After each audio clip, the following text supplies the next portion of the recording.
All right, so let's do another one. So this is another good pass from the inside position. But what happens a lot of the times when you're dealing with people in butterfly guard and they get to this position is I find a lot of people tend to do this position a little bit wrong. When you're in Michelle's position, she needs to be in here as deep as possible and have as much connection with her body and mind as possible for things to work for her, right? If she's starting at a distance, which a lot of people do, they'll get in here, go ahead, she'll come in, they'll get in like this, and they're like, I guess you're afraid to like touch people or something. I'm not really sure what's going on there, but it happens all the time. I see people in this position all the time. And people will fall for it, they'll like try to grab the leg and they'll still get swept. But her sweeps are gonna work a lot better the tighter she is. And it also makes it harder for me to pass. So, because from here, like I could start stiff arming and like things like that. I could repummel, right, a little bit safer. I don't have to like, the reason why the arm drag works the way it works is because like, in order for me to make any space here, like I really have to like, try to pull that arm in and use my elbow to force my way through, and that's where that actually works. But if somebody's out here, that arm drag is never gonna work again, because look, I can just go like this. There's no chance she's gonna catch me with that, right? So if we're doing everything right from the bottom position, you should be able to have some good stuff going there. But I see people all the time leaving space up here, right? So we're gonna take advantage of that. As with almost all guard passing, especially butterfly guard is the one guard that like everything is dependent on head position, in my opinion anyway. Whoever has the inside head position is generally gonna win, okay? So with this arm, I don't really care if I get a grip or not with this hand. I don't want you guys to focus on this hand too much, because I don't want you to start using this hand more than you need to. But you can get a grip if you need to right here, right? But what I'm gonna do, and I don't even have to step up for this one, I call this one the short pass, all right? Because it's based on her making a mistake and it takes a very small amount of movement to make it work, all right? So right when I get this position, I wanna get two things as fast as possible. I wanna get control of this inside leg this time, and I wanna try to pin her heel down to the mat. So I'm gonna grab usually as far down on the pants as I can and just basically get a grip with my elbow in tight to my body. And once you get this grip, you can kind of like connect your body to your hand and use your body weight to push down. I'm not like really pushing down too much with my arm. I'm kind of like trying to transfer my weight into that hand. I want to make it hard for her to lift this foot up and move it off the mat, all right? And once I get that, now if it's no-gi or something, or maybe their pants are like jacked up really high or something like that, it's totally fine to like reach down and like cup the ankle. The whole point is just to pin the foot on the ground. So however you can pin this inside foot on the ground, just go ahead and do it. All right, and make sure also you don't reach inside the pants, because that is illegal. You have to grab outside the pants. Even if it folds up underneath, that's totally fine, as long as you're grabbing it on the outside fabric first. It's a weird rule, but it makes sense. It makes the grip too hard to break. So now, once I hit this grip, the next most important thing again is this head position. So I have the ability to get the head position, so I'm gonna take it. So I'm gonna bury my head underneath her head as fast as I can.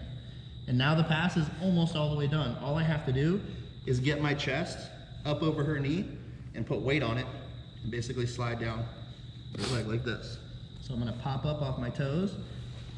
I'm just punching this leg down so she can't lift it up and follow, right? So I only have to get my body up just enough to get over this knee. I generally like to try and like rest briefly on the knee and then slide down the thigh into position. And you're gonna end up on the hips, and I want you guys to be controlling the hip, like the pocket, the belly, with your chest at first. Don't worry too much about the shoulder pressure, that'll come later. Once you get control of the inside pocket with like your chest, then I can come through, get control of the far pocket. Then if I want, I can slide up and start making some more shoulder pressure if I need to. I don't want you guys focusing on the hips when you pass. I'm gonna do it slow a couple times. It's a very short, subtle movement. I don't want to pop up too high because I don't want to give her any space. I'm trying to just basically like put my chest here and just go right over top and slide down. And you're not going to stop on the knee either, you're just going to go right over it. So I get my grip on the outside. If her head's in the wrong spot, then I'm going to tuck my head in. If her head's on the right spot, then I'm going to switch to my wheel pass. All right? So if her head's away, I'm going to switch to this leg, put my head on the inside right away. So just pop up off your toes or like the tops of your feet or whatever.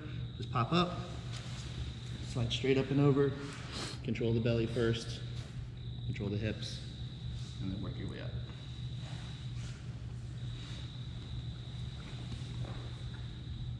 Okay, so head's away, tuck my head in, get my grip on the pants. It doesn't matter if you grab with your fingers down or or your fingers up, okay? Whichever way feels better for you. Some people like to grab with the fingers down. and kind of rotate the grip. Whatever works best works for me.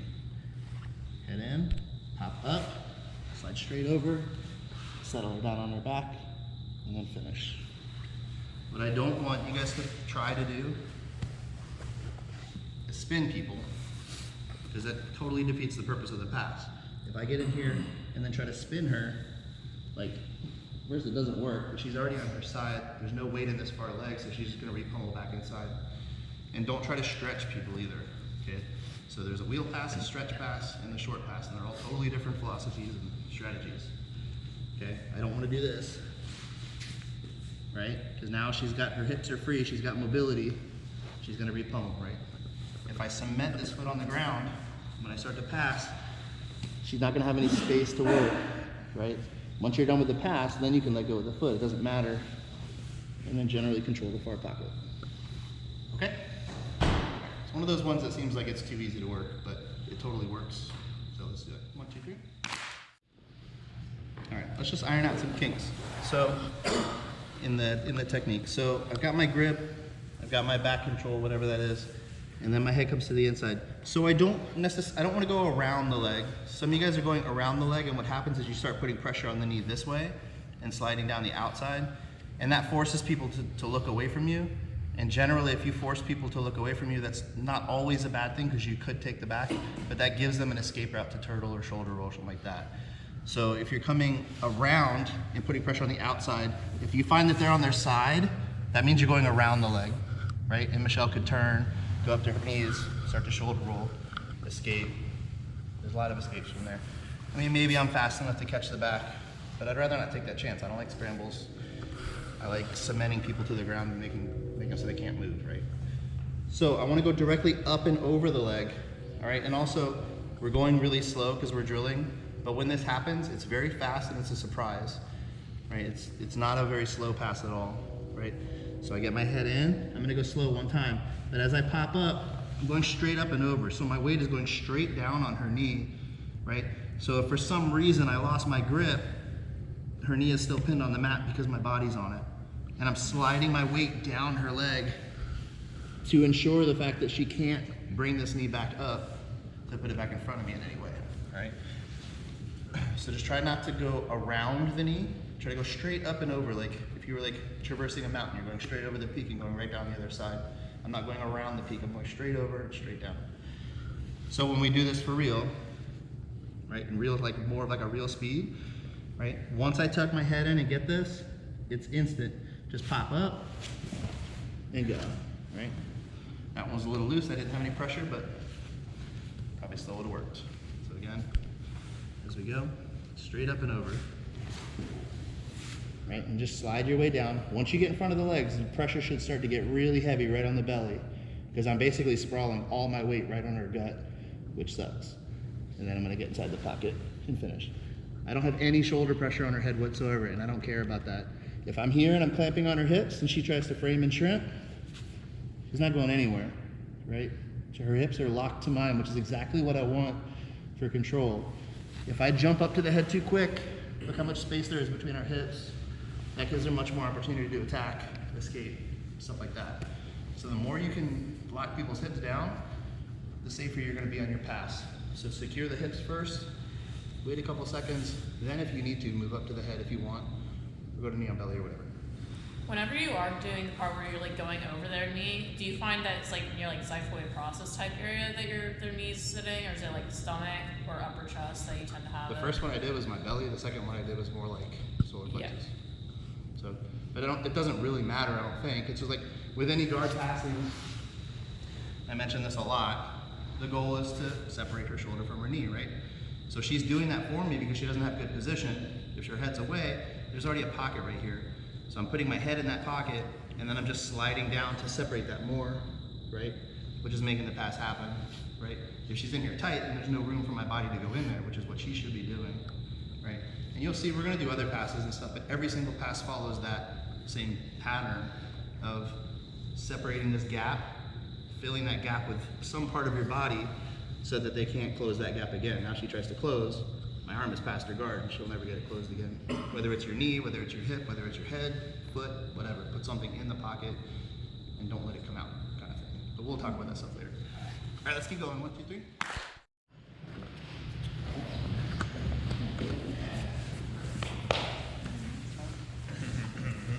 IT crusher. Oh, that was animal or something. Yeah, we could probably rename all these passes to like where the pressure is.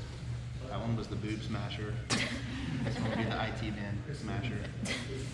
This one sucks. All right, so typically from this position in butterfly guard, which we're gonna get into next week on the bottom, what Michelle's goal is from this position is generally to get in, again, really tight and to get double underhooks. Okay, this is the preferred position for sweeping and submissions and stuff like that from this position. All right, it's really dangerous to be caught in this position if you're the person on top, because she's completely like underneath me, and if she pulls me forward, which, oh, she's gonna do it. Like she can float me and put me in pretty much any direction. There's like arm bars and stuff you can do from that position. Lots of really not happy things can happen to you if somebody gets double unders on you. Typically for me to pass her, right, I would want to do the same thing, and we'll do this one next week too. I would want to come in with double unders and flatten her back on her back, pinch her heels to her butt and stuff like that. But we'll do the sweeps and the passes for that next week. So it'll be fun. But what we're gonna do is when neither of us are really attacking, we're just kind of in this position. A lot of times when you're starting in like sparring and stuff, you'll start in this position. Like it's a good position to slap bump with because we both kind of have a neutral position, right? So just a fair warning before we start this pass, make sure when you're drilling, if you guys can't see, you might wanna take a look, but offset your ankles and your heels just while you're drilling. And you might wanna kind of sit like that normally in butterfly guard. But you see how our heels are offset from each other, like one's kind of in the instep of the other one? It's important that you do that at least while you're drilling this technique, because your ankles are gonna touch each other. And if you have big swollen arthritic ankles like mine, they're gonna clang together and two bones with that little skin between them smacking into each other like your knuckles, that really hurts. It is not very comfortable. So just for the sake of your own ankles, keep your heels offset, all right? Because the first thing I'm gonna do in this position, and if I'm sparring, I'm gonna do it really violently, I'm gonna slam my knees together to pinch your knees together. And like I said, if your ankles are in line with each other, it's gonna really hurt, all right? So that's the first step. I'm just pinching my knees. It's gonna pinch her knees together, right? She could eventually spread them apart, but not before I do what I do next. So I'm squeezing. I'm gonna use my left hand to push against this outside knee, and then I'm gonna swim my other arm all the way under, pretty much as deep as I can, so there's absolutely no space on this side, all the way around as high as I can so that I can grab around her calf and hug tight. All right, almost everyone's arm should be long enough to do this. If for some reason you can't do this, if your arms are really short, or maybe you have a person with, what do you call them, thick thighs, then maybe reaching through and grabbing a grip here is a better option for you, okay? But I wouldn't necessarily go to this grip if you can possibly avoid it, all right? So I come through, I'm pushing the knees together to keep them together, so I kind of sandwich them like we do with our head and arm choke, squish them together, get that really tight grip on the knee. So her knees are pinned together, there's not any room for her to get an underhook or swim through, my chest is on her knees, all right? So this is very similar to a leg weave pass. We did it a couple weeks ago in half guard. What I'm gonna do is get her on her side. So I like to grab the collar or the arm. Usually their arm's gonna be behind them for base sometimes. So I'm gonna grab onto the collar, and as I push her knees down to the ground, I'm gonna sprawl. So I'm pulling her collar down to the ground, and then I sprawl immediately so I can put pressure on the outside of her leg. If the knees are perfectly together like this, right, you should be able to develop some serious shoulder pressure, like right on the IT band. If both knees are off the ground, it's very uncomfortable. Again, if you're drilling, it might be better to offset just a little bit, just so it's not quite so painful. It still sucks though, it's still really awful, okay? But that's the point of the pass. I'm trying to create as much pressure on the legs as I can to keep them from being able to move and to just make her generally uncomfortable so she can't follow me, all right? So I'm gonna be off knees though. Once one of your knees touches the mat, all of your weight goes into that one knee. So make sure both knees are off the mat. The collar is fine as long as you keep them really close to you. Otherwise, I generally switch to the arm if it's available and keep the elbow away from the hip, okay? So I'm kind of like pinning her arm down and I'm pinning her legs down. So now all I have to do is step around her legs as low as I can, keep my head in really tight to her body, and I like to walk around in a circle until my hips are in front of her knees, and then I drive my shoulder into her hips. I use my head into her shoulder, and I flatten her onto her back, and I roll her legs back to a vertical position here, okay? But I'm still like on my side. this allows me to create tons of pressure on the hips and keep her locked down. Now, if I want, I can switch to side control, hitting the hips, and then when I'm ready, I can start creating some shoulder pressure up top.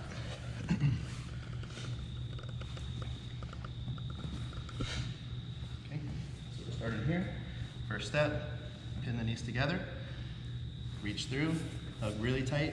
You should have full connection with your shoulder on this side. Everything's really tight all the way through the back. Okay, pull down to the side, step up, and sprawl instantly. Drive your head right into their shoulder as fast as you can. Okay, so again, I'm gonna walk forward until I feel like my hips are in front of her legs, and then I keep my body facing this way and just walk backwards towards her hips, and use my hand that's in the back to rotate her knees up, and then I can switch. This way.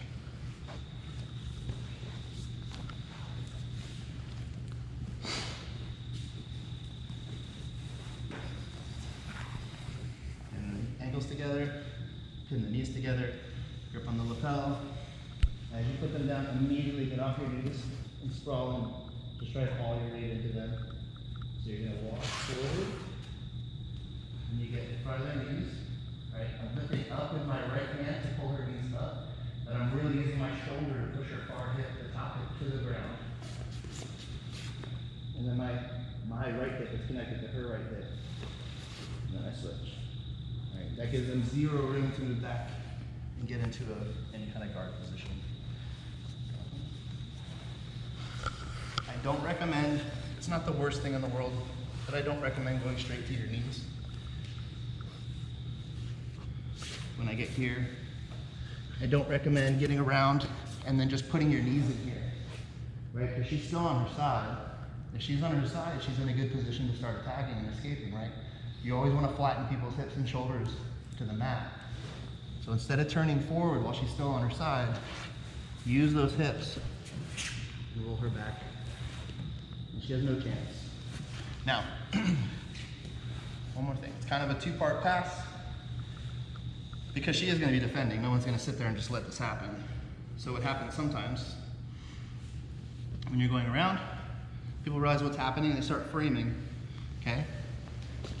Yeah, if she starts framing really hard, I'm going to switch my pressure on my left hand to the top knee and then try to get in that top pocket as fast as I can. So after I step around with the knee in the pocket, then I start replacing it with my arms. Get up to the top. Doesn't matter if you swim your arms in, you can jump over to the back, just secure that pocket right away. And now, the last thing is this bottom arm. The reason why I like to control that arm is because if she has any kind of frame, whether it's not a stiff arm or not, if she can pull that elbow up behind her, she can escape her hips. And now she can sit back, she can stand up, she can do whatever she wants, okay? So if you can get a hold of that arm, don't always need it, but it's very helpful to keep the elbow away from the hip so they can't pull it back, okay? Any questions? Let's do it, 1, 2, 3.